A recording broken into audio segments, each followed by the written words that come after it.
Hello students, Krishna mess में आपका स्वागत है। आज हम बात करेंगे परसेंटेज के बारे में। तो परसेंटेज में भी हमारा चल रहा था आय व्यय पर आधारित प्रश्न, तो उसी की श्रृंखला में आज आगे बात करेंगे। ठीक है, तो आज भी बात करेंगे आय व्यय पर आधारित प्रश्न में क्वेश्चन एग्जाम में कैसे आते हैं और उसको करने में क्या कठिनाइयां होती हैं और उसको कैसे आप आसानी से कर सकते हैं। तो आइए देखते हैं। पहला क्वेश्चन आपके स्क्रीन पे दिख रहा होगा कि राम का व्यय और बचत 3:2 के अनुपात में है। उसकी आय में 10% की वृद्धि होती है और उसका व्यय भी 12% बढ़ जाता है। तो उसकी बचत में कितने प्रतिशत की वृद्धि हुई? तो देखिए, राम का व्यय और बचत, राम का व्यय दिया है और क्या दिया है? बचत दिया है। व्यय दिया है और क्या दिया है? बचत दिया है। क्वेश्चन दिया व्यय जो राम का है कितना? 3 है और बचत कितना है? 2 है। व्यय और बचत का अनुपात कितना दिया है? 3:2 है। उसकी आय में 10% की वृद्धि हो जाती है। तो ये बताइए, अगर व्यय 3 है बचत 2 है तो आप जानते हैं आय क्या होता है? जितना आपने खर्चा कर दिया जितना आपने बचाया दोनों को मिल जोड़ तो ये आय होता है। आय मतलब क्या होता है कि जो आपने खर्चा किया, जो आपके पास बचा है उसी को जोड़ देंगे तो आपको आय पता चल जाएगा। इसका मतलब आय मेरा कितना रहा होगा? आय रहा होगा कितना? 5 रहा होगा। आय कितना रहा होगा? 5 रहा होगा। ठीक है, 5 रहा होगा। अब बोला उसकी आय में 10% की वृद्धि हो जाती है। ठीक है, अब बोला उसकी आय में क्या है? 10% की वृद्धि। पहले अच्छा बेसिक कॉन्सेप्ट से समझते हैं, इसके बाद फिर क्या समझेंगे? Line method. पहले हम बताएंगे इसको बेसिक से कैसे लगाएंगे, फिर बताएंगे इसको लाइन मेथड से कैसे लगाएंगे। लाइन मेथड से एकदम आसान आपका आंसर आ जाएगा। पहला क्वेश्चन बेसिक, लाइन मेथड दोनों चलेगा। इसके बाद जो भी क्वेश्चन आएंगे वो सिर्फ लाइन मेथड से। तो अब देखिए बेसिक में क्या करेंगे। देखिए, अगर 3 व्यय है, 2 बचत है और आय कितना? 5 है। तो आप जानते हैं अनुपात का नियम होता है, रेशियो का नियम होता है। जो भी संख्या बढ़ाना है घटाना है कर सकते हैं, लेकिन तीनों में इक्वल करना होता है। मैं मान लेता हूँ यहाँ 300 इसको कर देता हूँ, उसको 200, इसको 500। ऐसा मैंने क्यों किया? ऐसा मैंने इसलिए किया ताकि हमारा कैलकुलेशन क्या हो जाए? आसान हो जाए। ठीक है, अब बोला कि राम उसकी आय में 10% की वृद्धि होगी। यानी पहले आय 500 थी, अब 10% की वृद्धि हुई। तो 500 में अगर 10% की वृद्धि हो गई तो 500 का 10% कितना होता है? 50। यानी आय कितना हो गया? 550 हो गया। ठीक है, अब बोल रहा है उसके व्यय में भी 12% बढ़ जाता है। तो पहले व्यय 300 था, अब इसका 12% बढ़ गया। अगर 12% की वृद्धि हुई व्यय में तो 300 का 12% कितना होता है? 12 36, यानी बढ़ के कितना हो गया? 336 हो गया। यानी आय में 10% की वृद्धि हुई तो 550 हो गया, व्यय में 12% की वृद्धि हुई 336 हो गया। अब पूछा उसकी बचत में कितने वृद्धि हो जाएगी। तो देखिए बचत में कितने की वृद्धि? देखिए पहले मेरे पास 500 था तो मैं 200 बचत करता था, यानी 300 मेरे पास व्यय था। आज मेरे पास आय 550 रुपया है और हमको बचत निकालना है, तो मैं आय में से अपना व्यय घटा दूं तो हमको क्या पता चल जाएगा? बचत। तो 550 में से 336 घटा दीजिए। तो 550 में से देखिए 336 हम घटा रहे हैं, तो देखिए 10 में से 6 गए, कितना बचा? 4। और यहाँ कितना बचा? यहाँ बचा आपके पास 4 और 4 में से 3 गया 1 और यहाँ कितना? 5 में से 3 गया 2। यानी कि 200 रुपया में पहले बचा था, तो आप कितना बचा रहा हूँ? 214। यानी पहले 200 बचा रहा था, अब 14 बचा रहा है। यानी वृद्धि कितने की हुई? वृद्धि हुई 14। यानी 200 से 214, यानी बचत में कितने की वृद्धि हुई? 14। और इस 14 की वृद्धि हुई किससे हुई है? 200 पे। और परसेंटेज निकालने में क्या करते हैं? गुणे 100 करते हैं। तो यहाँ से निकालेंगे 100 दूनी 200 और 2 सत्ते 14, यानी कि व्यय कितना प्रतिशत है? यानी बचत में कितने परसेंट वृद्धि हो गई? 7%। तो ऑप्शन नंबर कौन सा हो गया? पहला हो गया। हमने किया क्या? 3:2 दिया था व्यय और बचत, आय कितना हो गया? 5। तीनों को हमने 0 लगा दिया। ऐसा क्यों किया? कैलकुलेशन इजी करने के लिए। आय में 10% को बढ़ाया तो 550 हो गया और व्यय हमने 12% बढ़ाया 336 हो गया। आय में से मैंने व्यय निकाला तो बचत आ गया 214। पहले 200 बचाता था, 214। वृद्धि कितने की हुई? 14। कितने पे? 200 पे गुणे 100, यानी कितने वृद्धि होगी? 7% की। ठीक है, अब आपसे इसको लाइन मेथड से करते हैं। ठीक है, तो लाइन मेथड क्या है वो समझिए। और हमें नहीं लगता कि लाइन मेथड कोई भी जानता होगा। ठीक है, कोई भी नहीं जानता है। ठीक है, आप एकदम नया सीखने वाले जानिए। अब लाइन मेथड क्या होता है? लाइन मेथड से आपको कोई कैलकुलेशन करने की जरूरत नहीं, आप आसानी से लगा सकते हैं। देखिए व्यय कितना था? 3 और बचत कितना था? 2। तो आय कितना होगा? 5। अगर आय 5 हो गया तो आप 5 पाई खींचिए। लाइन मेथड क्या है? 1 2 3 4 5, ठीक है। 5 आए, 5 है तो 5 खींचिए, 1 2 3 4 5, यानी 5 आप क्या कर लीजिए, लाइन खींच लीजिए, ठीक है। अब ये हमारा टोटल 5 क्या है हमारे पास, ये हमारे पास है आय।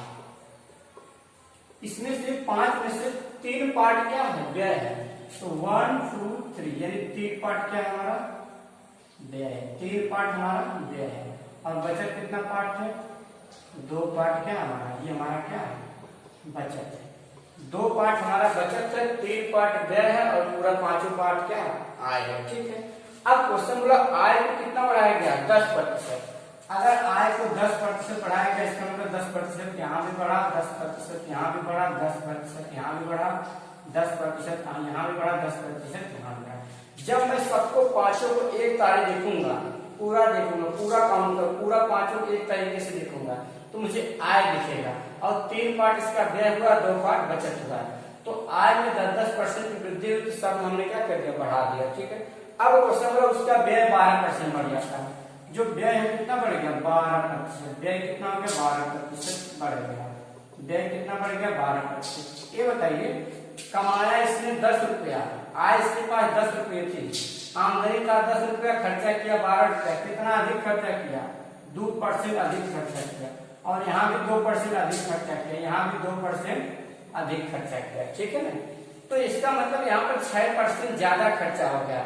इसका मतलब अगर यहाँ पर 2 2 4 2 6% ज्यादा खर्चा हो गया, इन 6% ज्यादा खर्चा को कहाँ बांटना पड़ेगा, बचत में बांटना पड़ेगा। तो पहले ये 10% इसकी आय थी और इसकी आय 10% आय थी, ठीक है। अब इसमें से 2 2 4 2 6, देखिए अब बचत में कितने कमी, देखिए अगर मैं पूरे एक साथ देखा तो आय था, 3 पार्ट व्यय था, 2 पार्ट बचत था। अब व्यय भी क्या हो गया, 12% व्यय हो गया, तो 2% 6% कमी आई। ये 6% की कमी आई जो यहाँ पर 6% एक्स्ट्रा खर्चा कर दिया गया, इस 6% एक्स्ट्रा खर्चा कौन पूरा करेंगे, ये दोनों पार्ट पूरा करेंगे। तो 6 अगर 2 2 2 4 6 है, तो कितना कितना हिस्सा में जाएगा, 3% यहाँ अतिरिक्त खर्चा हो जाएगा, 3% यहाँ। तो पहले 10% बचाते थे, अब 3% कम बचाएंगे, बचत कितना हो जाएगा, 7% क्या हो जाएगा, बचत हो जाएगा। समझ रहे हैं, जब आप एक बार में 5 को काउंट करेंगे तो आय मानेंगे, 3 पार्ट व्यय, 2 पार्ट बचत। व्यय 2 ज्यादा हुए, 6 व्यय ज्यादा कर दिए लोग। ये व्यय मान लीजिए, अगर ऐसे नहीं समझ पा रहे, दूसरा तरीका समझिए। मान लीजिए 5 भाई थे, 1 भाई 2 भाई 3 भाई 4 भाई 5 भाई, पांचों भाई ने 10-10 रुपया कमाया, ठीक है। उसमें से 3 भाई ने क्या किया, 12-12 रुपया खर्चा कर दिया। इसका मतलब कि इन्होंने 2-2 रुपया कर्जा लिया था, 3 भाई लोगों ने 2-2 रुपया कर्जा लिया, तो कितना कर्जा लिया, तो 6 रुपया कर्जा लिया। इस 6 रुपये कर्जे को उनके जो 2 भाई बचे थे, वही इस कर्जे को क्या करेंगे, पूरा करेंगे, ठीक है। तो इन प्रत्येक भाई के हिस्से में कितना कितना कर्जा जाएगा, -3, 3 यहाँ कम जाएगा, 3 यहाँ, यानी पहले लोग 10% बचाते, तब कितना बचेगा, 7% क्या होगा, बचत होगा, ठीक है। नेक्स्ट क्वेश्चन पे चलते हैं। अब अगला क्वेश्चन सिर्फ लाइन मेथड से ही बताएंगे, ठीक है। चलिए देखते हैं अगला क्वेश्चन। अगला क्वेश्चन क्या बोल रहा है कि रतन का व्यय और बचत 5:1 का अनुपात है। रतन का व्यय और बचत, रतन था उसका व्यय था और क्या था, बचत था, किस अनुपात में, 5:1 के अनुपात में।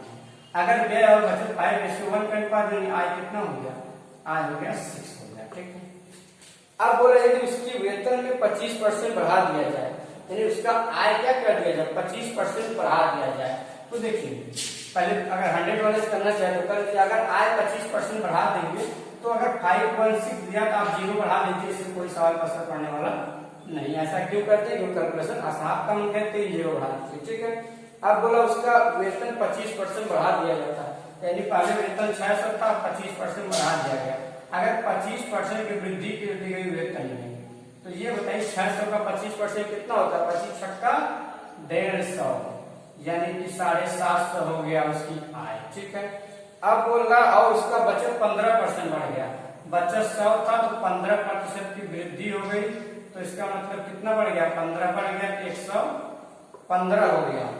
तो बोला व्यय में कितने % वृद्धि हुआ, तो 750 आय था, 115 व्यय बचत था, यानी 115 इसके पास बचा है, तो कितना व्यय किया, घटा लीजिए। तो 750 में जब घटाएंगे तो 10 में से 5 गया 5, और इसके बाद बचा कितना, 10 में से 5 गया 5, बचा कितना 4, 4 में से 1 गया 3 और 4 में से 1 गया 3 और यहाँ पर कितना बचा 7 में से 1 गया 6। ठीक है, देखिए 10 में से 5 गया 5 और यहाँ पर कितना बचा 4, 4 में से 1 गया 3 और 7 में से 1 गया 6। तो पहले 500 व्यय करता था, व्यय कितना हो गया 600, 635, यानी पहले 500 व्यय होता था, अब व्यय कितना हो गया 635, यानी व्यय कितना बढ़ गया 135 रुपया व्यय बढ़ गया। और 135 कितने पड़ा है 500 पे, और परसेंटेज निकालने के लिए क्या करेंगे गुणे 100। 135 बढ़ा है कितने में 500 गुणे 100, तो 100 बच्चे 500, 5 से भाग देंगे 27 बच्चे 138। इसका मतलब व्यय कितना बढ़ गया 27% व्यय क्या हो गया बढ़ गया। आते हैं लाइन मेथड से, लाइन मेथड से कैसे लगाएंगे वो भी समझ लेते हैं। व्यय कितना था 5 था, बचत कितना था 1 था, तो आय कितना हो गया 6 हो गया। अगर आय 6 हो गया तो 6 5 इसमें 1 2 3 4 5 6। ठीक है, ये सब 6 क्या है आपका आय है, लेकिन इसमें से 5 पार्ट क्या है व्यय, 1 2 3 4 5, 5 पार्ट क्या है व्यय है।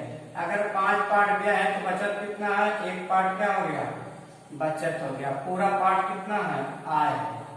ठीक है, आय में क्या हो गया 25% वृद्धि हो गई। अगर आय में 25%, इसका मतलब ये भी 25% बढ़ा था, ये भी 25% बढ़ा, ये भी 25% बढ़ा, ये भी 25% बढ़ा, ये भी 25% बढ़ा, ये भी 25% बढ़ा। आय में 25% की वृद्धि हो जाती है और बचत में 15% की, बचत में 15% की वृद्धि हुई, बचत में 15% की वृद्धि हुआ, यानी आय में 25% वृद्धि, बचत में कितने परसेंट वृद्धि हुई 15% वृद्धि हुई। इसका मतलब 25 में से उसने क्या किया 15% बचाया, यानी यहाँ पर खर्चा कितना किया है 10% खर्चा किया है। और ये 10% जो खर्चा हुआ यानी व्यय हुआ है, ये कितने लोगों में डिवाइड होगा, कितने लोगों में डिवाइड होगा 1 2 3 4 5 है कि नहीं, क्योंकि यहाँ से 15 बचाया है, इसका मतलब 10 खर्चा कर दिया है। तो ये खर्चा कहाँ चले जाएंगे, इनके पास चले जाएंगे। तो यानी ये जो 10% व्यय है इनके पास चले जाएंगे। तो पहले इनके पास 25% बचाते थे, 10% व्यय है नहीं खर्चा है, कितने लोगों में बटेगा 1 2 3 4 5 लोगों में बटेगा। तो 5 लोगों में बटेगा तो कितना हिस्सा आएगा 2% खर्चा अतिरिक्त आएगा, किसके प्रत्येक के हिस्से में, प्रत्येक के हिस्से में व्यय कितना होगा 2% अधिक आएगा। तो 2% सबके अधिक बढ़ जाएगा, इसका मतलब 2% बढ़ जाएगा सब में। इसका मतलब आपसे पूछा था व्यय कितना बढ़ गया, तो व्यय पहले 25% था, 2% बढ़ गया व्यय।